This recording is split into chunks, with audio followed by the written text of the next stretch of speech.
Même dans des lieux aussi reculés, on trouve toujours du plastique qui traîne. Mais cette bouteille, je la récupère, parce qu'elle va me servir à ramener de l'eau de la source au camp. Je peux vous dire qu'il y a quelques heures, je me serais pas risqué par ici vu la violence des vagues. Mais la faim est un vrai moteur. Et si j'attrape assez de crabes, on pourrait s'en faire un repas.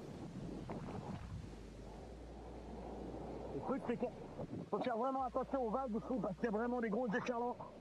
Mais c'est ça, en gros, il faut trouver les crabes, parce qu'en fait, ils vivent dans les zones, ils se baladent dans les zones mouillées, en fait, là où frappent les vagues. Attention! Mais une grosse série de vagues arrive, et ça devient vraiment chaud. Des voiles. On peut plus aspirer, faites gaffe les gars. Ça devient vraiment trop intense. Mais avant, je vais me prendre au moins un crabe pour m'en servir d'appât. La pêche des crabes est trop dangereuse et pas assez efficace par ici. Mais avant de sortir de l'eau, il faut que j'en prenne au moins un pour pouvoir pêcher avec.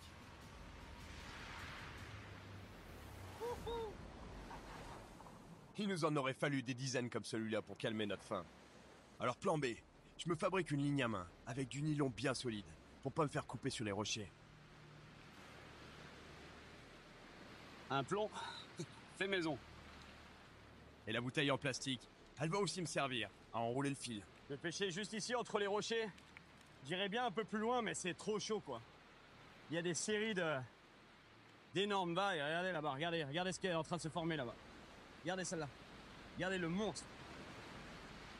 Ouais, c'est pour ça que je vais pêcher juste par ici. De toute façon, je peux pas y aller là-bas. On verra bien. Hein. Il suffit une petite ligne à la main. Ça devrait le faire.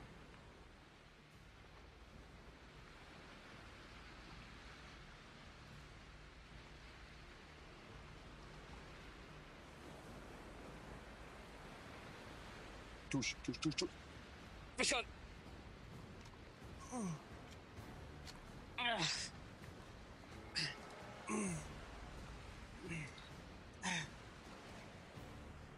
C'est un baliste. Il est là. C'est peut-être pas le meilleur poisson à manger, mais c'est pas grave, c'est de la bouffe.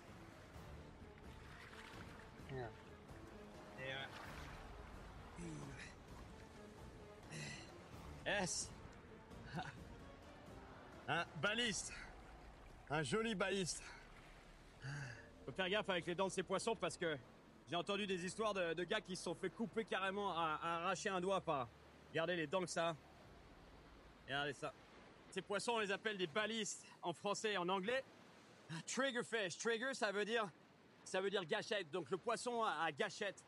Parce qu'en fait, vous voyez cet os ici, ils le déploient quand ils sont en danger, quand il y a un prédateur qui les attaque. Ils rentrent dans un trou, ils déploient ça et du coup, ils sont coincés dans le trou et le prédateur n'arrive pas à les extirper du trou.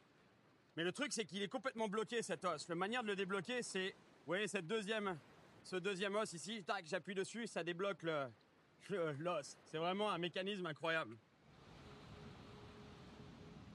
Enfin, on va pouvoir manger. Et je peux vous dire que ça va faire du bien au moral. Mais je vais d'abord procéder à un petit test, juste pour être certain que le poisson est bien mangeable. Ça fait à peu près 1 heure que j'attends et je vois pas une seule fourmi sur ce poisson. Et pourtant, il y a des fourmis tout autour ici, j'en vois partout. Ça me rend un peu parano, en fait. C'est une technique que j'ai appris à Cuba, que les gars font là-bas, en fait. Quand ils ont un poisson de récif, ils le mettent par terre. Et si les fourmis viennent dessus, s'il y a plein de fourmis dessus, on peut le manger. Si les fourmis ne le touchent pas, ne viennent pas dessus, c'est pas bon signe. Ça veut dire qu'il a peut-être la ciguatera. En fait, les poissons de récif peuvent accumuler des grosses quantités de ciguatera.